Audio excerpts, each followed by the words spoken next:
Zayat, Ibáñez, Tonietti, Truco Gallo. Hola, sean bienvenidos a Truco Gallo, el podcast sobre actualidad política y económica de Argentina. Este es el episodio número 143. Mi nombre es Daniel Tonietti y me acompañan Alfredo Cuchu Zayat. Cuchu, ¿cómo estamos? Bien, muy bien, ¿cómo andan todos? Se completa el equipo con Pablo Totó Ibáñez. Buena semana para todos, señores y señoras. Bueno, la semana pasada se conoció la nueva estadística que tiene que ver con la pobreza y la desigualdad, con números muy impactantes, ¿no? Por el crecimiento que tuvo la pobreza fundamentalmente en el último año, en el año de la pandemia. Compartimos datos que acaba de brindar el INDEC sobre la pobreza en nuestro país. Se ubicó en un 42% de la población argentina, mientras que un 10,5% se encuentra en situación de indigencia. Son datos que corresponden al segundo semestre del año 2020, lo que representa que un 31,6% de los hogares en el país se encuentra en situación de pobreza. La situación es crítica, es claramente crítica. Hay una red de política social que ha contenido la tarjeta alimentar, el IFE en su momento, el plan Potenciar Trabajo, distintos programas que han contenido. La pobreza es del 42%. Si no hubieran estado estos programas sociales, hubiera sido del 51%. Bueno. Hay mucho más para hacer. Yo tengo 3 objetivos este año. Crear 300.000 puestos de trabajo, urbanizar 400 barrios y poner en marcha 800 jardines. Recién se planteaba, la pobreza en los más chicos es el punto clave. Claro. Por eso cuando otros me apuran a renegociar con el fondo, yo digo, miren, mi urgencia son los que no tienen casa, mi urgencia son los que no tienen techo, mi urgencia son los que no tienen trabajo, mi urgencia son los que han caído en el pozo de la pobreza. Esa es mi mayor urgencia. Proyectados los informes que publica el Instituto Nacional de Estadísticas y Censos sobre la evolución de lo que se llama la distribución del ingreso, más conocido como el EPH, el coeficiente de Gini, que es la medida de la desigualdad, empeoró muchísimo en el último trimestre. Por caso, si tomamos el último trimestre del 2020, la brecha de ingresos promedio entre el 10% de la población con los ingresos más elevados, podemos decir el 10% más rico de la población, y el 10% de la población con los ingresos más bajos fue de 25 veces.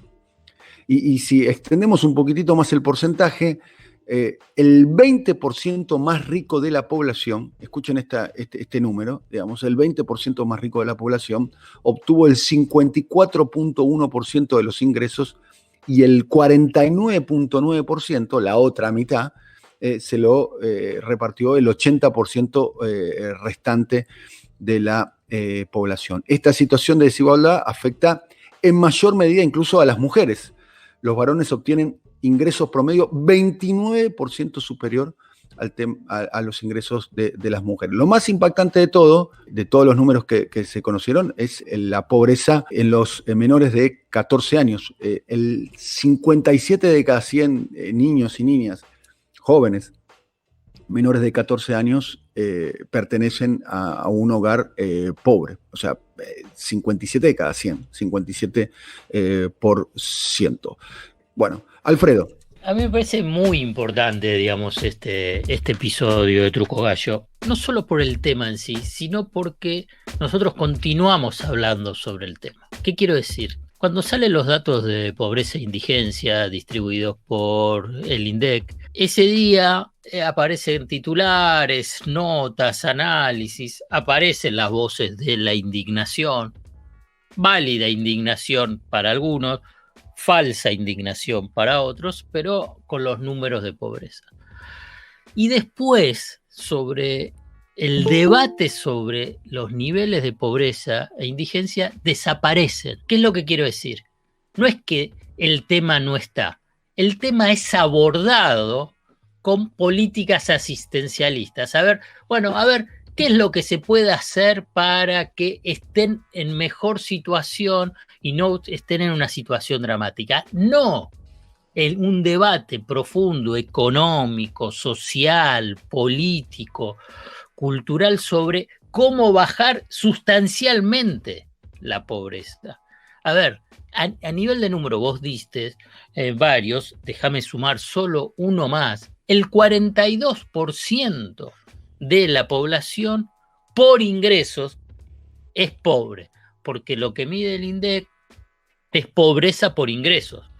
Después uno puede y debe analizar la pobreza multidimensional, que es el acceso a una vivienda digna, que tenga acceso al agua potable y cloaca, que tenga acceso a una buena educación. Hoy podemos decir también acceso a conectividad, también podemos decir acceso a buenos medios de transporte.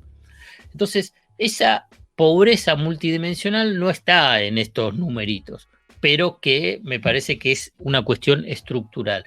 Y me parece que hay que debatir qué hacer para bajar la pobreza y la indigencia. Porque vos fíjate cómo es el debate económico. A ver qué pasa con el dólar, qué hay que hacer con el dólar, es permanente. Bueno, a ver cómo crecer, qué pasa con la inflación, qué pasa con el empleo. Son todos variables importantes. Yo no estoy diciendo que eso no tiene que estar. Lo que pasa es que lo que no está es también una variable importantísima.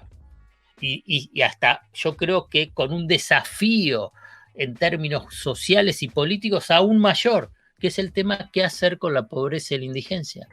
Y me parece que por eso es el comienzo que yo mencionaba, que sí que me parece bárbaro hacer este episodio de Truco Gallo, y además me siento muy conforme de que hagamos este episodio, porque es decir, bueno, avancemos, hay que avanzar sobre ese debate, sobre qué hacer para bajar la pobreza y la indigencia.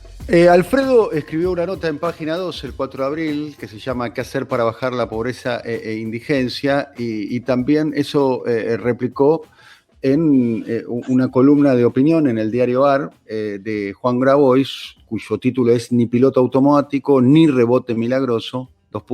¿Qué hacer para bajar la pobreza? Está en contacto con nosotros Juan Grabois, que es referente del Movimiento de Trabajadores Excluidos y de la Confederación de Trabajadores de la Economía Popular. Juan, muchas gracias por sumarte a este episodio de Truco Gallo. Te queremos escuchar. Hola, Toñetti, Alfredo, Zayat. Bueno, un gusto estar con ustedes. Recién enganché lo último que terminaba Zayat de decir.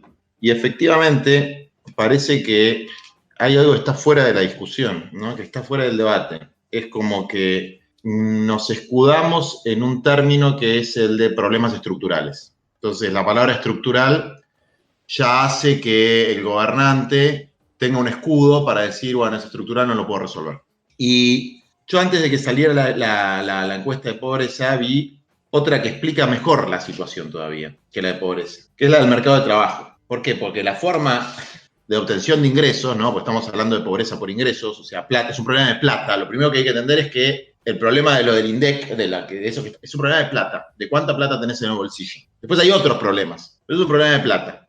Y la forma de obtener la plata de la clase trabajadora, de los pobres, de los humildes, es laburando, no hay otra forma. No tiene renta, etc. Y nosotros tenemos que menos de la mitad de la clase trabajadora en la Argentina, bastante menos de la mitad, tiene un empleo registrado. Es decir, cuando dicen que la desocupación es del 10%, ese número es un número muy autocomplaciente. Lo cierto es que el 60% de los trabajadores de la Argentina están en situación de precariedad. Algunos en situación de precariedad absoluta.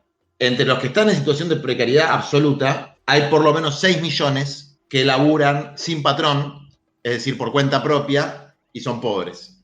Rosa Luxemburgo decía que la forma más tremenda de explotación es la ausencia de salario. Bueno, hay 6 millones de trabajadores, pensemos que esto representa por lo menos 12 millones, vamos a decir que tiene cada uno un hijo, digamos, 3 millones de hogares, 4 millones de hogares, que no tienen salario, que se inventan su propio trabajo y se inventan su propio salario. Y que no son desocupados, porque están ocupados en algo, laburan, etcétera, que aparecen como cuentapropista de subsistencia en algunas estadísticas, que, insisto, son muy discutibles desde el punto de vista de su conceptualización, y que marcan un fenómeno, que es el fenómeno que no se quiere asumir en la política, y es el fenómeno de que el crecimiento económico, aún con un buen patrón redistributivo, aún con políticas heterodoxas, neokeynesianas, etc., el crecimiento económico no va a implicar la absorción de la mano de obra disponible en el mercado laboral. Y si no se asume esa premisa, es decir, que el mercado laboral no va a ser la fuente de obtención de ingresos que permitan sacar de la pobreza a la población, se pifian las políticas públicas y en la orientación del gobierno. Hay un pensamiento mágico que dice, si la economía crece y hacemos una buena política macroeconómica, se van a generar empleos para todos los trabajadores y eso de alguna manera va a resolver el problema. Bueno, eso es una falsa premisa. No hay escenario posible, no hay simulación posible de la economía creciendo a altas tasas que permitan, por los patrones de la producción capitalista actual, que permitan suponer que toda la gente con disposición a trabajar va a obtener un empleo en relación de dependencia en el mercado formal. Entonces, yo primero quería plantear esta premisa. Este sistema en el que vivimos, sin un cambio revolucionario, para decirlo de alguna manera, no va a generar, ni siquiera con un cambio revolucionario, pues generaría otras cosas, no va a generar empleo asalariado, no va a generar salario para el conjunto de los trabajadores, de los hombres y mujeres de edad adulta que quieren trabajar. Déjame que te sume ahí un dato para confirmar, digamos, lo que vos estás diciendo. Cuando vos tenés una salida de una crisis, la forma de bajar rápidamente esos niveles que son obscenos, a la salida de el estallido de la convertibilidad, con la misma canasta, haciendo ese paralelo, con la misma canasta de hoy, la pobreza era del 60%. Rápidamente la pudieron bajar, rápidamente digo, en 3 años, 4, pudieron bajarla al 30%. Hoy está en el 42% y es probable que si, digamos, mejoran todas las cuestiones sanitarias y hay un crecimiento sostenido de la economía, pueda bajar a ese 30%. Podemos decir 30, podemos decir 25, 26, pero está digamos, en lo que se llama, aquí déjame que ponga esa palabra estructural, pobreza estructural. Digamos, necesitas otro tipo de política, no es solamente la del crecimiento económico, porque con ese crecimiento económico no vas a generar ese empleo solamente para que pueda superar esa canasta de pobreza que mide el INDEC. Bien. Teniendo en cuenta que cuando yo te digo durante ese ciclo del kirchnerismo, tuviste tasas de crecimiento, como se decía, de tasas chinas, donde crecías al 9%, varios años. Y después seguiste creciendo, no al 9%, pero con crecimiento, salvo en el 2009 que tuviste la caída por la crisis del 2008. Pese a todo eso, tuviste una tasa de pobreza entre el 25 y el 30%. Entonces, tanto en temas de pobreza como en temas de empleo, partimos de la premisa de que el crecimiento no resuelve el problema. Segunda premisa, el crecimiento con políticas redistributivas, como hubo en la época kirchnerista, fuertes e importantes políticas redistributivas que crearon el sistema de seguridad social, me atrevo a decir, más importante de América Latina, con la UH y la inclusión jubilatoria, es decir, niños y ancianos cubiertos con algo, que ahora es poco, pero con algo, aún con políticas redistributivas, no resuelve ni el problema de la pobreza ni el problema del empleo. Entonces, crecimiento no alcanza. Crecimiento más políticas redistributivas no alcanza. ¿Qué hacer? Yo planteo algunas cosas en términos de lo urgente, de lo importante y de lo estratégico. ¿Me dejás de hacer un comentario vinculado con el tema del esquema de protección social? Todo esto que mencionaste, la ampliación de la cobertura jubilatoria, la AUH y otras prestaciones, ampliando esa cobertura, tiene un impacto muy, muy fuerte en bajar la indigencia, no así la pobreza. Sí, es cierto. También es cierto que acorta la brecha de pobreza, que creo que ahora creció, ¿no? No lo vi. Sí, creció. Es uno de los grandes puntos, porque puedes llegar a tener empleo, mejorar el salario, pero la brecha de pobreza aumentó. La brecha de pobreza es el ingreso que tiene un trabajador, un hogar, hasta poder salir de esa línea de pobreza que mide el INDEC. Claro, es un tema muy importante, porque no es lo mismo tener una pobreza por ingresos si tu ingreso familiar es de 45.000 pesos y no llegás a la canasta de 50, que si tu Así es. ingreso familiar es de 25. Así Que hay es. una así es. diferencia sideral. Y la brecha de pobreza está aumentando. Esto quiere decir, hay más pobres y los pobres son más pobres. Así es. Así es. Entonces, frente a este panorama, que coincidimos con Zayat, ni con el crecimiento, ni con políticas redistributivas, por lo menos del nivel que tenemos ahora, se resuelve, ¿qué hacer? Yo dudo que con el rebote y con, por lo menos como viene la mano, vayamos a volver a los niveles kirchneristas de pobreza en mucho tiempo, si la cosa sigue así, digamos.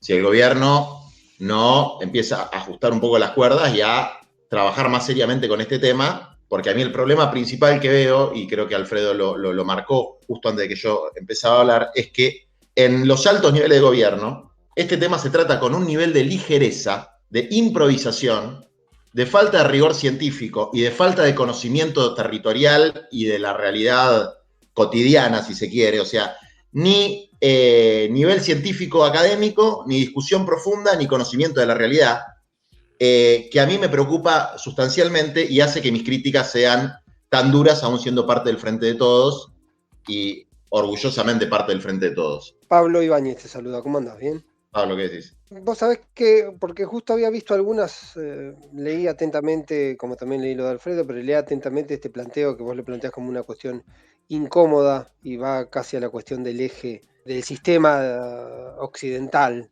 Sí.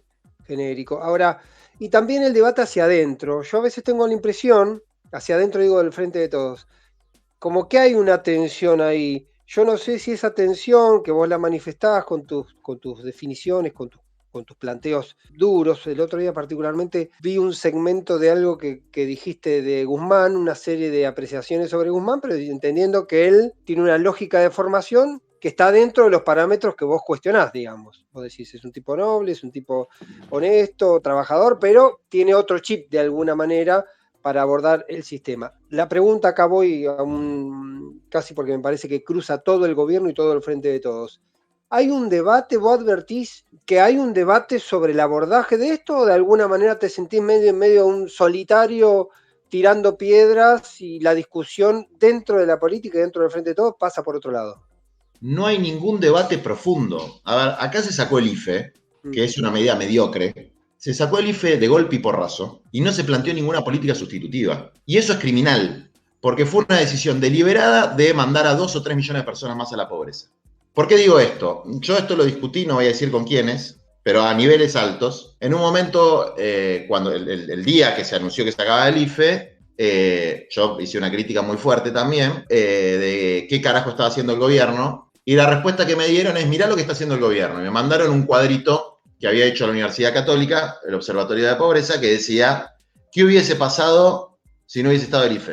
Entonces yo decía, bueno, pero vos estás reafirmando mi argumento, porque si lo sacás, lo que va a pasar es esto, que fue efectivamente lo que sucedió, casi tal cual como lo decía el cuadrito. Entonces, esa decisión fue una decisión que agregó catástrofe a la catástrofe. Ahora, no hay un debate.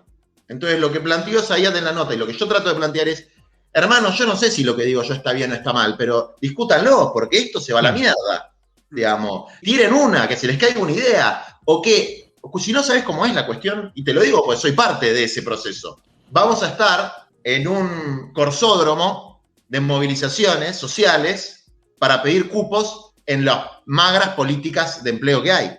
Entonces, el que está dispuesto a pelear más va a sacar un cupito, va a poder resolver el problema de 2.000, 3.000, 5.000 compañeros, y así vamos a estar cíclicamente, porque cualquier militante social, cualquier compañero, aunque tenga conciencia política, que está en el territorio y sabe la necesidad de la base social, y ya llega un punto en el que no podés no reclamar, porque si no estás traicionando a tu base social. Porque el otro día, creo que también lo hablamos en algún momento, en algún podcast, hay como esta idea de no solo el indignismo que planteaba anteriormente, creo que vos no estabas en ese momento, planteaba el abordaje, el indignismo cuando se conocen los índices, sino también lo que uno observa, y creo que esto es histórico, de hace varios años, por lo menos mi registro, que habitualmente para la política, para los actores de la política, para los referentes, opositores o oficialismos sucesivos, siempre el tema de la pobreza es un tema que no se toca porque da la impresión que es como un tema donde no se puede hacer nada. Nadie hace una campaña, yo creo que el último que hizo una campaña con el tema pobreza, que fue Pobreza Cero, fue Macri, pero como que nadie quiere decir nada porque en algún punto de su lógica entiende que es un tema irresoluble. Y es terrible también plantear estos términos de que de alguna manera es como una mirada de decir, bueno, ¿cuánto es el universo de pobreza aceptable? Es decir, ¿qué tenemos que aceptar? ¿Un 25, un 30, un 15? Una sola cosa, ahora Juan va a contestar porque algo mencionó, es falso eso que no se puede resolver. Claro, es falso, totalmente falso. Digamos, es una situación cómoda. Eso, simplemente. Reafirmo lo que decís simplemente para abrir este tema. Por eso yo creo que, yo también la uso la palabra estructural, pero tenemos que cambiar de palabra, porque es una excusa fácil. Es estructural, entonces no es mi culpa, viene de antes. Mira, la pobreza por ingreso es un problema de plata, no es un problema de talento, no es un problema de capacitación, no es un problema es un problema de plata. Pero justamente con eso, Juan, déjame que te diga, Sí. Vos dijiste que el IFE es malo, no como una medida mediocre. Y yo me parece como que es un poco exagerado decirle que es mediocre. Mediocre, 5.000 pesos. Ahora, pará. Sí. Ahora, digamos, conceptualmente, la verdad que el IFE, y quedó trunco, como bien vos lo describiste, quedó trunco, digamos, hubiese sido el primer paso para un ingreso básico universal. Y como es un tema, hoy estamos hablando de pobreza por ingresos, y bueno, la verdad que eso es muy relevante, digamos, el IFE como concepto es muy relevante, muy importante. Después está la discusión de si, bueno, ¿cuánta plata tiene que tener ese IFE? Sí. Pero eso es otra discusión, pero me parece que el IFE como concepto hubiese sido, digamos, el primer paso para debatir un ingreso básico universal, que en realidad el ministro Arroyo lo intentó, abrió un poquito el juego y la verdad que rápidamente me parece que clausuraron ese debate. Déjame que conteste una cosa de Pablo y una cosa de Alfredo. Me refiero a mediocre desde el punto de vista del monto y también en un tema conceptual que es tenemos Ministerio de la Mujer y de Géneros y eso implica de que la sociedad cambió y el concepto de familia no es más el mismo que a mediados del siglo XX. Por lo tanto, yo me cansé de ver compañeras que no se podían inscribir en el IFE porque la pareja o el padre de los hijos tenía un empleo en la construcción, vamos a poner, pero ya vivía en otra provincia. Son detalles, desde luego. El tema del monto no es un detalle, pero son detalles.